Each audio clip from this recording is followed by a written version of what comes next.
우리에게 주신 하나님의 말씀은 어제에 이어서 요한복음 19장 17절부터 23절까지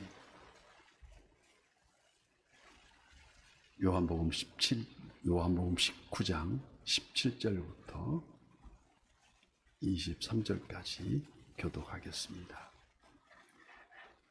그들이 예수를 맡음에 예수께서 자기의 십자가를 지시고 해골 히브리 말로 골고다라 하는 곳에 나가시니, 그래서 예수를 십자가에 못 박을세 다른 두 사람도 그와 함께 좌우편에 못 박으니 예수는 가운데 있더라. 빌라도가 패를 써서 십자가 위에 붙이니 나사렛 예수 유대인의 왕이라 기록되었더라. 예수께서 못 박히신 곳에 성에서 가까운 곳으로 많은 유대인이 이 패를 읽는데 히브리와 로마와 헬라말로 기록되었더라. 유대인의 대제사장들이 빌라도에게 이르되 유대인의 왕이라 쓰지 말고 자칭 유대인의 왕이라 쓰라 하니, 빌라도가 대답하되 내가 쓸 것을 썼다 하니라. 다 함께요. 군인들이 예수를 십자가에 못 박고 그의 옷을 취하여 네 깃에 나누어 각각 한 깃씩 얻고 속옷도 취하니 이 속옷은 호지 아니하고 위에서부터 통으로 짠 것이라. 아멘. 오늘도 실시간 유튜브를 통해서 선한 이웃의 기도의 향연 속에 새벽을 깨우는 우리 성도님들 모두에게 여호와 샬롬 지키시는 하나님의 평강과 풍성한 은혜를 축복합니다. 인간의 몸을 입으신 독생 성자 스스로 자기 십자가를 지시고 골고다로 향하고 계십니다. 17절 말씀에 그들이 예수를 맡음에 예수께서 자기의 십자가를 지시고 해골 히브리 말로 골고다라 하는 곳에 나가시니, 빌라도 법정에서 골고다까지의 길을 비아돌로사 고난의 길이라 하여 첩첩이 14 구비로 이루어진 이 길을 십자가를 등에 지시고 힘들고 지쳐 넘어지고 쓰러지면서 그때마다 그때 마침 알렉산더와 루포의 아버지인 구레네 사람 시몬, 그 시몬의 억지로 그 십자가를 잠시 주게 하여서 구레네 시몬은 그래서 어떨결에 억지로 십자가를 등에 지게 되었지만, 이 억지로의 십자가로 인해서 바로 훗날에 예수 그리스도를 따르는 성도가 되어 그의 부인과 아들인 알렉산더와 루포, 이 두 아들이 로마서 16장 13절에서 기록된 바와 같이 쓰임받는 일꾼이 되어서 그 짐을 볼 때에, 그래서 억지로 진 십자가도 그의 가족을 구원에 이르게 하는 좋은 결과를 나타내고 있다는 것을 알 수 있게 합니다.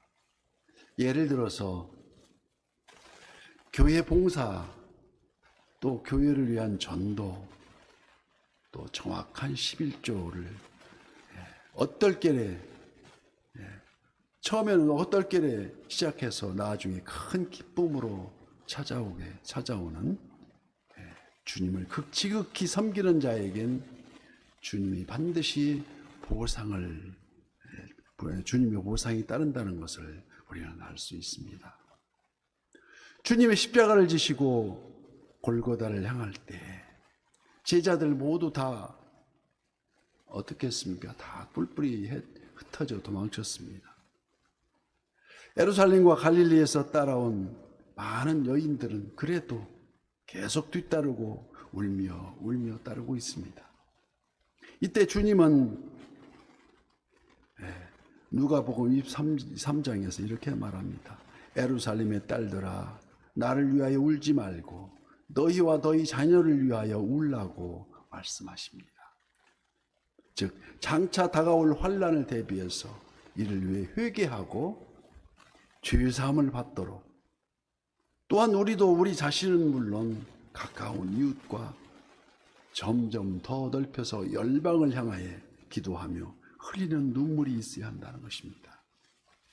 십자가의 길, 이는 마치 아브라함의 장자 이삭이 아브람과 함께 제단에 쓰일 장작을 등에 지고 모리아 산에 올라가는 모습과 거의 흡사한 모습이었다고 할 수 있습니다. 이 골고다, 라틴 말로 갈보리 십자가의 길을 오르시어서 오늘 보면 18절 말씀과 같이 그들이 거기서 예수를 십자가에 못 박을새 다른 두 사람도 그와 함께 좌우편에 못 박으니 예수는 가운데에 있더라. 여기 못 박은 로마 병정은 하수인이고 못 박게 한 유대인들의 장본인들이라 할 수 있습니다. 이는 최극악 죄수에게만 적용되는 십자가 형틀. 그 고통이 막심하여서 피를 다 쏟고 기진맥진해서 숨을 거둔다고 합니다. 이 광경을 독일어로 베레데우스 에테 베레호머라고, 참 인간으로 오신 참 하나님이시라고 표현하고 있습니다. 그래서 죄인 중에 오셔서 죄인 중에 살다가 죄인을 구원하는 제물이 되어, 그게 누구 때문입니까? 바로 저와 우리들 때문이라는 것입니다. 그래서 우리 모두의 죄악, 원죄 때문. 그래서 여기 회개한 한쪽 강도의 십자가는 이 회개로 말미암아 구원을 얻게 되는 예표가 될 수 있고, 또 끝까지 유면한 저주의 십자가를 진 불신한 이 죄인에게는 멸망이요 영생이 아닌 영벌에 처한다는 그러한 예표를 말씀하고 있습니다. 그래서 죄 중에 가장 큰 죄는 이 복음을 믿지 못하는 죄, 가장 큰 죄라고 할 수 있습니다. 19절 말씀에 빌라도가 패를 써서 십자가 위에 붙이니 나사렛 예수 유대인의 왕이라 기록되었더라. 십자가 형틀에 매인 죄인은 반드시 그 이름과 죄명을 쓴 명패를 그 십자가 형틀 위에 붙이게 되어 있는데, 20절 말씀에 예수께서 못 박히신 곳에 성에서 가까운 곳으로 많은 유대인이 이 패를 읽는데 히브리와 로마와 헬라말로 기록되었더라. 당시 이 세 언어가 공통적으로 사용되었었는데, 히브리어는 원래 유대인들의 일상 용어였었고, 헬라어는 학문적, 문학적 표현으로 써서 표현되었고, 로마어는 지금 로마가 지배한 나라 말로서 지배국의 관원적 민족이라고 할 수 있습니다. 이게 유대인과 빌라도 사이의 이 명패에 대하여 다툽니다. 21절 말씀에 유대인이 대제사장들이 빌라도에게 이르되, 유대인의 왕이라 쓰지 말고 자칭 유대인의 왕이라 쓰라 하니, 빌라도가 대답하되 내가 쓸 것을 썼다 하니라. 유대인들은 끝까지 예수님을 희롱하기 위해서 자칭 유대인의 왕이라 쓰라 하는 겁니다. 그 이유는 자칭 유대인의 왕 메시아를 사칭한 죄인임을 강조하기 위해서 하는 것이 아니겠습니까? 그러나 빌라도는 그 반대로 이에 전혀 아랑곳하지 않고 어쩌면 그의 의중에 이렇게, 나는 전혀 개입하고 싶지 않는데 너희들 때문에 내가 유대인의 왕 메시아를 십자가에 달리게 하였노라는 무언중의 의도적 표현이었다는 것입니다. 한편 로마 병정들이 예수님을 십자가에 못 박은 후에 어떻게 하고 있습니까? 23절 말씀입니다. 군인들이 예수를 십자가에 못 박고 그의 옷을 취하여 4깃으로 나눠 각각 한 깃씩 얻고 속옷도 취하니 이 속옷은 호지 아니하고 위에서부터 통으로 짠 것이야. 이는 마치 시편 22편 말씀과 같이 고난받던 다윗의 기도문에 그런 내용이 나옵니다. 내 겉옷을 나누며 속옷을 제비 뽑나이다 라는 표현이 바로 이 말씀의 성취의 예언이라 해석되고, 이 어리석은 이 얼마 후에 낡아 없어질 조각난 옷을 서로 갖겠다고 하는 이 어리석은 모습이 마치 오늘날 예수님의 실체를 유면한 채 자기 의로 자기 중심으로 사는 자들이라 할 수 있겠습니다. 오직 저들은 세상의 헛된 물질, 황금 망능주의에 골몰하며 이를 신앙용어로 존재론적 우울이라고 표현합니다. 예를 들어서 어느 군목이 군대에서 목사의 시무를 하는 군목인데 그 간증에서 이런 내용이 있었습니다. 육군 모 사단에서 군목으로 시무할 때인데 또 절에 다니는 사람으로 해서 중도 법사로 임명되어서 한 명이 부임이 왔는데 그 법사가 여러 분야에 박식하고 동국대를 나와서 서울대학원 이런 실력에 박식하고 뛰어나서 그런데 그 목표는 오로지 기독교를 공격하는 것이 있었다고 합니다. 그가 군에서 예편한 뒤에도 종교 자유 정책 연구원을 사칭 설립하여서 교회를 계속 공격하고 최위선에서 이렇게 섰는데 그러던 어느 날 기독교 방송에서 우연히 듣게 된 설교 내용 중에 주여 제가 죄인입니다라는 설교 중에서 그 설교를 듣던 중에 그가 중얼거리는 말이 죄인 좋아하네. 너나 잘하세요 하면서 투덜거리는데 바로 그 순간 군중 법사의 머리끝부터 발끝까지 번개가 내리꽂는 듯한 충격을 받았고 그 자리에서 그만 그 법사는 혀가 굳어져 버리고 말았다는 겁니다. 그때서야 그는 자신이 잘못을 전적 부패 즉 티끌만큼도 우러움이 없다는 사실을 그때서야 곰곰이 깨닫게 되었으며 그 철저히 눈물로 회개하고 회복이 되어서 그래서 최근 이런 간증을 했답니다.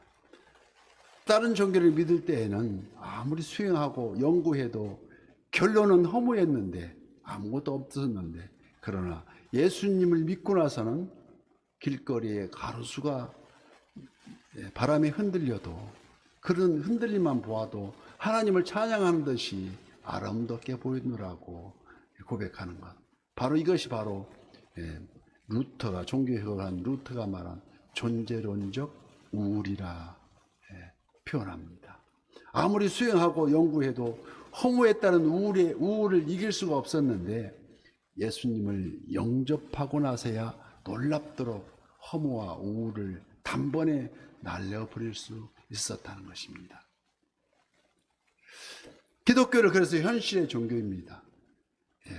착한 일을 많이 해서 죽으면 좋은 데로 가는 게 아니고 지금 살아서 우리가 삶의 현장에서 직접 우리 주님의 손잡고 주여 이 손 잡아주셔서 함께 동행하는 게 우리 현실 종교입니다. 그래서 놀랍도록 우리들 주변에 존재론적 허무와 우울감에 빠진 자들이 의외로 많다는 것입니다.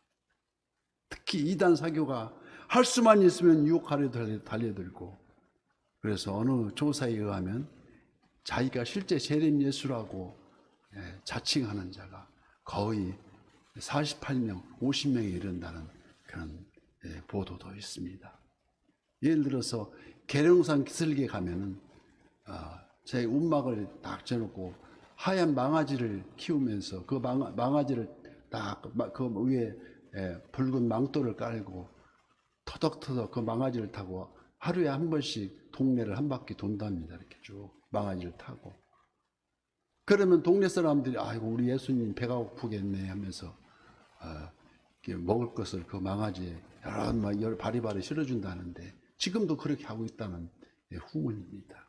그래서 얼마나 미혹된 자들의 행태가 이럴 수 없습니다. 그래서 베드로전서 5장 7절 말씀에도 너희 염려를 다 주께 맡기라. 이는 그가 너희를 돌보심이라고. 그래서 근신하라, 깨어라.